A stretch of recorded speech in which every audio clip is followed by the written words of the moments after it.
Should be on in a moment. All right, ladies and gents, welcome to the Edge live Q&A broadcast. We do this every week. Who's we? Today it's me, Kylan Hurt. I'm a developer for Edge Wallet, and I'm joined by RJ, our tech support manager, I guess you could call it, right? Right. Yep. He's on the front lines helping our users with all the issues that they're having.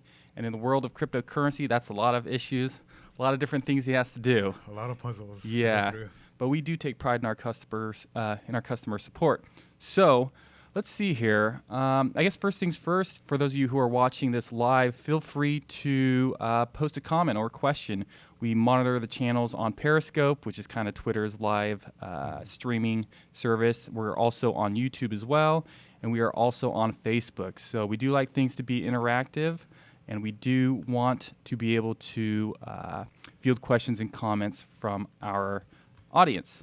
So this week, what do we got going on? There's a lot of news, but I guess first things first. Consensus? Yeah. So for anyone who happens to be in New York for the time being at Consensus 2019, our CEO Paul Pui is there. So if you see him, hopefully I would think he's probably going to be wearing an Edge shirt, right? Yeah. If you see him, then please feel free to come up and say hi to him. He's very down to earth. It's kind of the culture of our company in general, and we always want to hear from our audience and our users. Let us know how we're doing, what you think of the app, if there's anything we can do to improve it.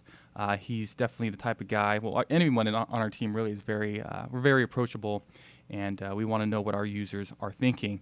Consensus, let's see here. So Consensus 2017 kind of coincided. I did not. I've never been to Consensus. 2017, it kind of coincided with the begin of that big bull run. Yeah. So in 2018, I was like, okay, well, if we could just get to Consensus, there will be another big bull run. And there was none. there was none at all. But, here we are in 2019, and it's almost coinciding again, though, isn't it? I mean, the price is going up. I don't know if it really, maybe it helps to kick off the hype cycle or something like that. Maybe get more people wanting to buy in tickets to get into Consensus. Yeah, it's hard to tell. Maybe some of the deals that occur are done through Consensus. Really hard to tell. But whatever the reason, I'm not really going to complain about any of the recent price movement. What have your thoughts been on the recent price movement? Do you know, can you come up with an idea of what do you think might be causing it? Or Simple. There's more buyers than sellers. Keep it simple. Keep it simple is about right. I think people had consolidated for long enough in the market that eventually there comes a time when, okay, if you were going to sell, the time for selling has already occurred, and also if you want to buy, you can only wait for so long before you buy, right? Yeah. But it does seem like it kind of follows a cycle, maybe like an 18-month cycle is more or less kind of what I've come to believe. And not only that, the halving's coming up. We're out by a year now. Do you think that really has an effect anymore? Maybe a psychological effect? Maybe for me, psychologically. So. I mean, the inflation rate of Bitcoin at this point is what? It's got to be like less than 5% anyway, right? 1,800 Bitcoins a day, 900 next year. Okay, well, when you say it like that, it makes it sound like I don't know if it's priced in already. Yeah, you would think that it gets priced in pretty early, but who knows? It's impossible to tell. Let's see here. What do we got? There's all sorts of news. Should we go after some of the news? I know there's some big news with BCH. Let's go for BCH first, yeah. Yeah, so we do have quite a few people on our team who pay close attention to BCH. And some of those scaling wars, we're usually keeping relatively close track of what's going on. So BCH had a hard fork this week where they were implementing Schnorr signatures, which is one of the ways that you can sign for data for like a transaction on the blockchain. So it was considered kind of an enhancement or an improvement to the currency in general. And during that upgrade, which was a hard fork, I think they have regularly scheduled hard forks every 6 months or so, they, let's see here, there was an attack of some sort. I don't know everything about the vulnerability, but there was a vulnerability that someone was trying to, what's the term I'm looking for? Basically, capitalize on. Yeah, craft up like transactions where it would clog up the mempool. Oh yeah, but then miners wouldn't. There's something about empty blocks, right, or empty transactions. So it's taking up tons of room and making it hard for users to get their transactions in. I saw some figure that said that in order to get your transaction in, you had to put a fee that was 250 times the normal. The normal amount, which sounds like a lot, but it's probably still pretty small. Less than $1. Yeah. Right. So this is Bitcoin Cash prides themselves on low fees, and so even 250 times the normal rate might be really low. And I was seeing that it clogged it up enough that I think there's about 90 minutes of downtime, something like that. Right. Which, all things considered, when you look at some of the hard forks we've seen in the past, 90 minutes is nothing. That's I feel nothing. that's it is Yeah, nothing. that's a blip. And most of the people who are using BCH, or at least merchants and people who actively work with it, are going to know that there's a hard fork coming. They'll expect some issues. So that's why people like Coinbase, or some of the exchanges will kind of stop accepting any transactions or withdrawals or deposits because they know that there typically are issues during hard forks. Right on.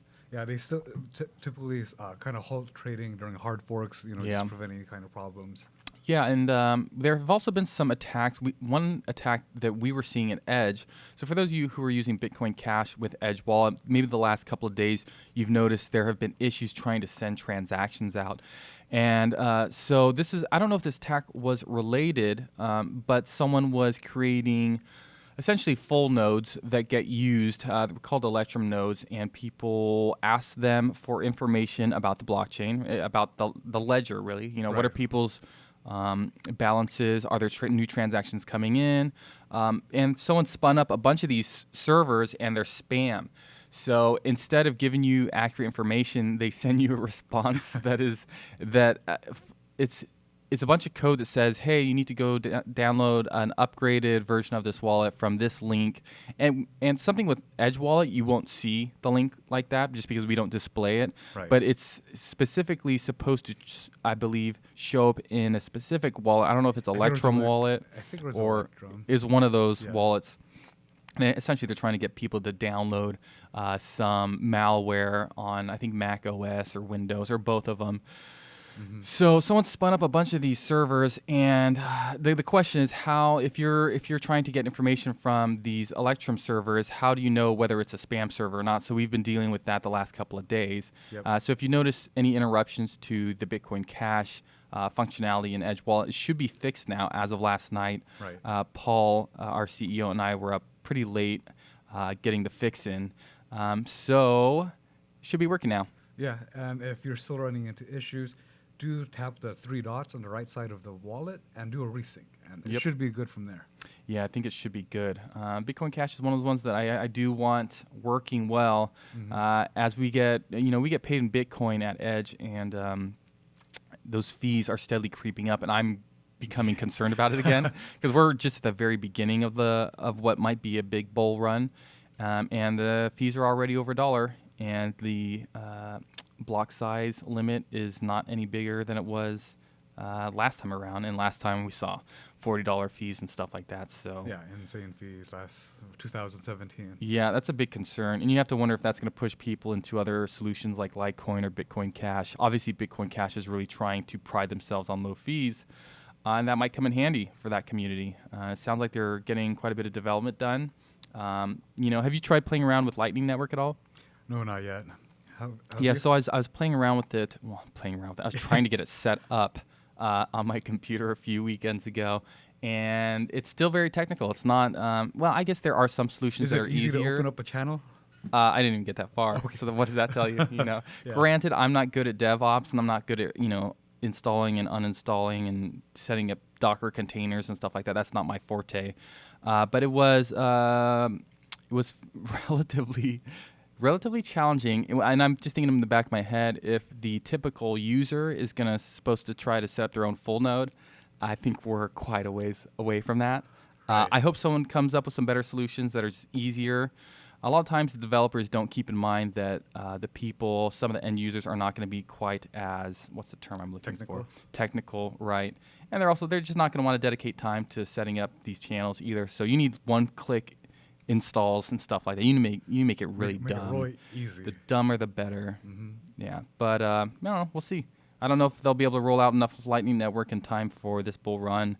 And if not, I don't know if that's going to cause some issues for Bitcoin itself. But on the flip side, Bitcoin has a lot of institutional money coming in too.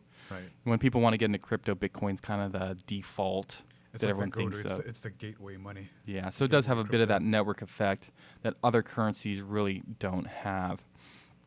Let's see here. What else we got? Dogecoin integration. So where does that Oh stand yeah, now? Dogecoin. Yeah, so the issue that we had with Dogecoin, we were just talking about Electrum service. This is like the recurring theme.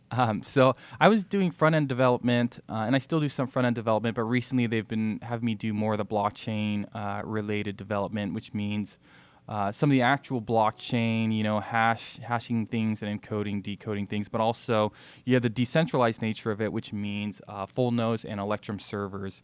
And with Dogecoin, it's hard to find Electrum servers that are up that we can ask for information, right? So we want our users to be able to ask these nodes, okay, well, like I said, what is my balance? Do I have any new transactions coming in, stuff like that? Basically to get it in sync. Yeah, correct. And so there aren't many Dogecoin Electrum servers out there. So we did have a couple running, but they had been running unmonitored for longer than they should have been.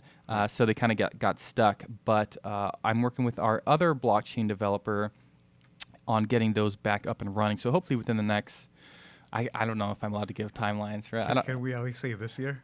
Oh, yeah, no, for sure this year. I would think hopefully by June at the absolute latest we should have Dogecoin integrated.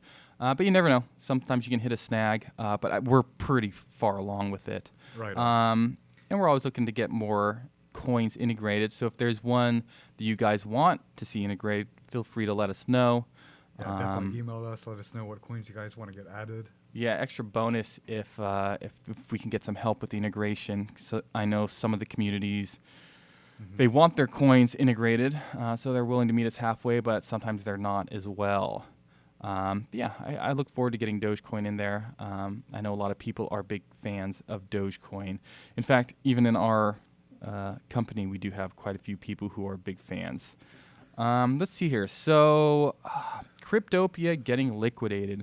So earlier this year in January, I think it was, Cryptopia is an exchange or was an exchange. I don't know if they're still considered an exchange. And they had a hack, and I think it was, I don't know if it was Nano that they got hacked, but it was, I don't remember which currency. But essentially they got hacked and lost a bunch of funds, and it looks like they're at the point where they can't pay everyone back. So they are getting liquidated. Do they make their own coin? Yeah, I know, right? No, they're in big trouble. So I guess when that happens, you can liquidate the company or what's left of it and try to give people back much money as possible.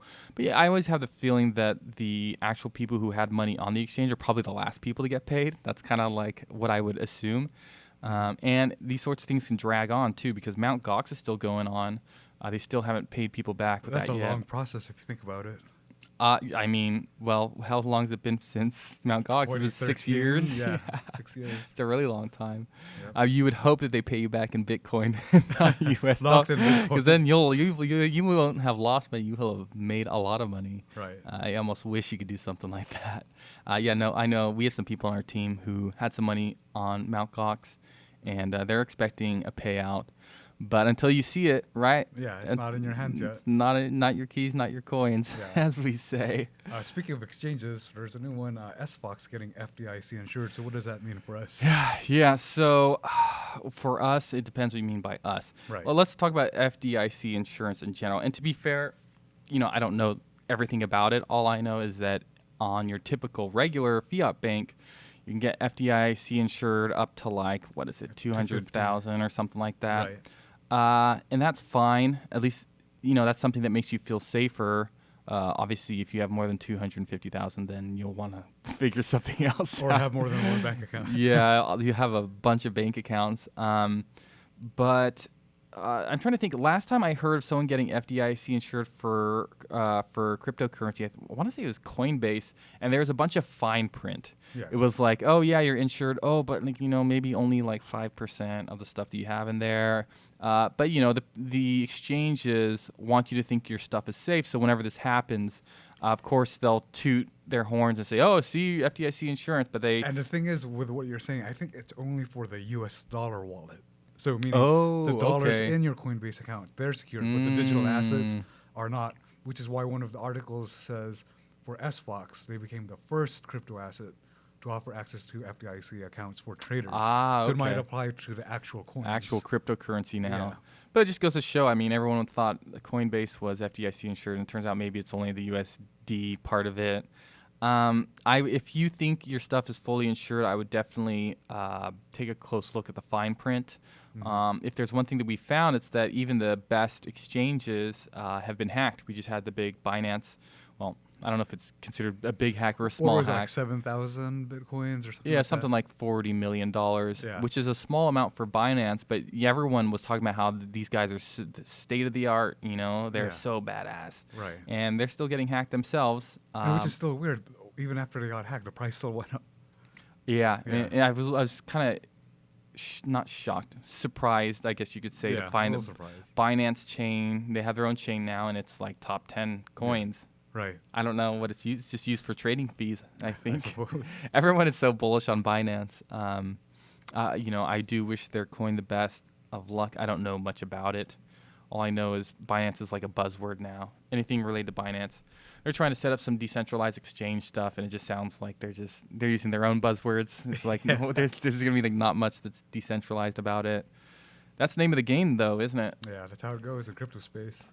You know what I've been actually watching kind of closely recently was Tron. So we're thinking about integrating Tron into our wallet, Tron would be good. which I believe it's a fork of Ethereum. Some of the details, the technical details, are murky, which is not what you want to hear, right? Yeah. So a lot of people were really up and really bullish on Tron, especially when it first started to come out. Everyone's Justin Sun. Right. They got that Alibaba money. all these like marketing sort of things. Oh, they're partnering up with this and that. And I think the price hasn't really been going up too much while everything else is going up. And they've had some things they've botched. I think there was something where they were supposed to give away a free Tesla to somebody, and then that won like a contest, and they said, "Oh, actually, no, we're on their marketing side. yeah, actually, we're gonna give you some other prize."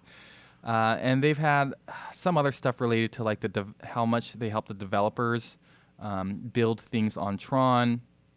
And just in general, Justin Sun. I mean, he posted a tweet the other day where it's like this painting of him and Vitalik kissing. It was the strangest thing. I think I briefly saw that on Twitter. That was pretty odd. Very odd. I don't know what you know what I mean. Whatever. This is like a centralization issue. When you have a person who's like the face of your coin, then when he starts acting weird, then like does that affect price? Does that inspire confidence? Do you think developers who are building stuff on that platform want to see weird stuff like that? Yeah, what does it mean? Yeah, I don't know What's the point? But so now I'm seeing people on the subreddit for Tron start to complain a bit more. Now they're actually getting angry, which I would get angry as well. Let's see, what else do we got here? Bitcoin Pizza next week. Bitcoin Pizza Day. Yeah, so for those who don't know, what is it? Back in 2010, Laszlo purchased 2 boxes of pizzas for what, 10,000? Like 10,000 Bitcoin or 10,000 Bitcoin each. Yeah, so it's a historic day for the Bitcoin community. Yeah, people say it's the first purchase of some actual physical good. Mm-hmm. So it's kind of for price discovery reasons. Like, all right, I guess 10,000 Bitcoin for pizza. You know? So you got to start somewhere. Of course, if you spend $10,000 on Bitcoin, on pizza, then 10 years later I hope the pizza tasted good, buddy. I hope it was worth it. Yeah. So I'm trying to think. That's what next week at some point? Is it next Friday? Next Wednesday, May 22nd. Wednesday. And to celebrate, we're gonna have a Bitcoin meetup here at our offices. So if you're local in San Diego, feel free to swing by. Yeah, if you're in San Diego, we're active in the community. Everyone likes pizza. You can talk with your fellow crypto freaks. There are plenty of us. The epicenter is like at our office. I'm trying to think what else. I know also, as far as community-related stuff, we are going to be participating in the Startup Uncrawl for Startup San Diego. That's Startup Week. That's in San Diego on Friday, May 31st is when we're having it. So if you're going to Startup Week, then how would I say this? Our office will be one of the stops. You can come meet us, and we'll have some libations and food available. Mm-hmm. Trying to keep busy. And yeah, what else we got here? Yeah, speaking of other news, what about new Bitcoin applications? Have you heard about the one called Spend? It's like HODL, but then for spend. Mm-mm. Yeah, so from what I've read, it's another Bitcoin app where you can spend your crypto at Whole Foods or Starbucks. But from the outside, just touching base on this real quick, it looks like it is a custodial wallet with KYC, third-party kind of payment system. Right. So it's kind of no different than, buying, like Starbucks, with a Bitcoin credit card and then reloading your Bitcoins or buying some more Bitcoins. Right. Because it is custodial. They still handle all of that. And what are they? What kind? Let's see here. Starbucks, Whole Foods. I do go to Whole Foods. Yeah. Third-party custodial wallet. Yeah. So for those of you who have been using Edge Wallet, you'll notice we've started adding more applications, third-party applications, I guess you could say. We call them plugins as well, into our app. So if you go into the sidebar and then buy and sell crypto, we are slowly adding more and more. We have more partners coming on. So we're trying to add more functionality to the wallet, integrate with other third parties. Yep. So like you said, we should be able to buy and sell with crypto, for fiat, also crypto to crypto. We have a lot of partners and more coming on. So it's going to get to the point where we're going to have enough integrations in that side menu that we're going to have to find a way to filter it. Filter it by region, probably, something like that. Yeah. We've been adding more crypto to cryptocurrency exchanges. That happens kind of behind the scenes. So if you're trading from crypto to crypto, we have an algorithm that looks at the different exchanges, gets their quotes, and then finds the best one. Yep. So we are putting pressure on them to give the best price. Yep. So that means a better price for our users, and hopefully that means more users using the feature from within the app. The good thing too is we're talking about exchanges and FDIC insurance. Obviously, there's a risk if you have your cryptocurrency on an exchange. The good thing about the way our exchange and our swapping works is that you keep custody of your own coins until the point when you actually want to do the trade. Right. Then when you do the trade, you send it, and then the exchange will give you the information that you need to track the order, and then we'll fulfill the order.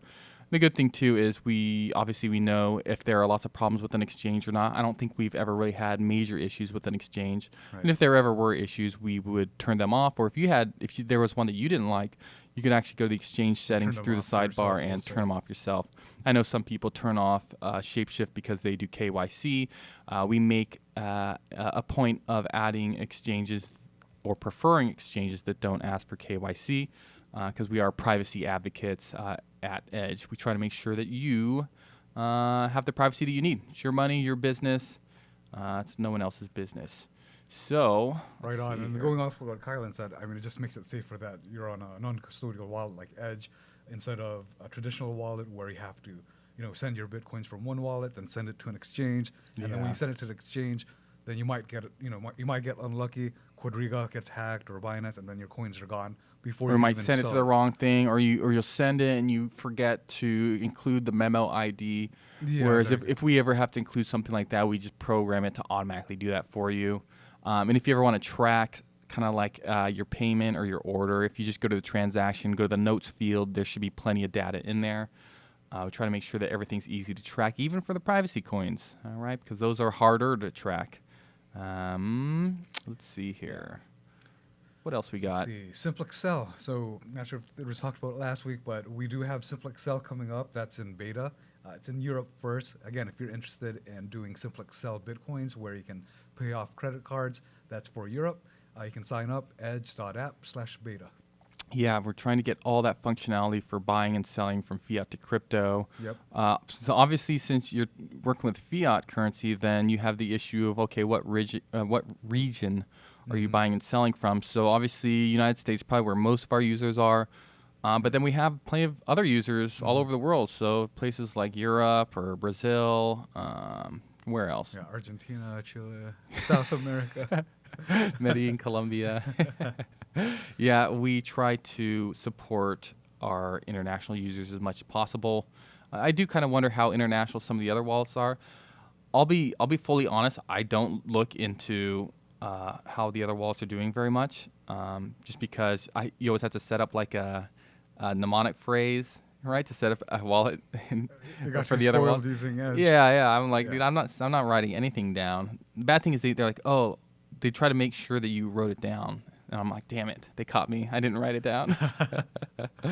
But I'm sure they have international options as well. I mean, it's cryptocurrency, right? You kind of have to global currency, so why stop at the borders? Exactly. Trying to think what else we got. What else? What do you think? What does crypto have in store for the rest of 2019? How are things going to go? We are almost halfway through the year. What are you looking forward to? What are your predictions? I'm still looking forward to the halving. The halving. Yeah, He's just the looking at the halving. halving mostly. Yeah. So like, you don't have to give too much info, but of your bag of stuff that you're hodling, what portion of it is Bitcoin versus other stuff? It's still mostly Bitcoin. Still mostly. Yeah. So no wonder he cares about the halving. Yeah, I mean, I'm trying to think what else are you bullish about other than Bitcoin?